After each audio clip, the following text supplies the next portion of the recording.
Anong pangalan ng anghel na nagbigay ng balita kay Maria na siya'y magiging ina ni Jesus?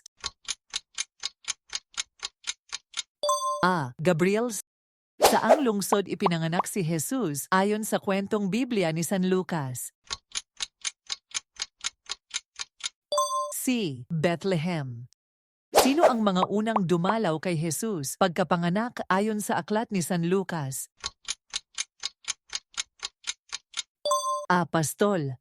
Sino ang nagbigay ng babala kay Haring Herodes hinggil sa panganib kay Jesus? B. Mga bituin.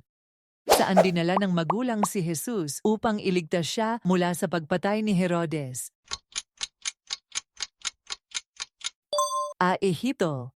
Ilang taon si Jesus nang siya'y magpakita sa templo upang magturo? A. 12. Sino ang inaakalang ama ni Jesus sa murang edad niya ayon sa kwentong Biblia ni San Lucas? A. Jose. Ano ang pagkakaiba ng talinghaga ni Jesus sa kwentong Biblia ni San Lucas at San Mateo? A. Nilagay sa ilalim ng kama. Ano ang tinalikuran ni Jesus upang umpisahan ang kanyang ministeryo ng pagtuturo? A. Pamilya.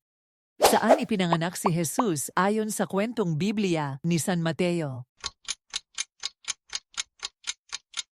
B. Bethlehem.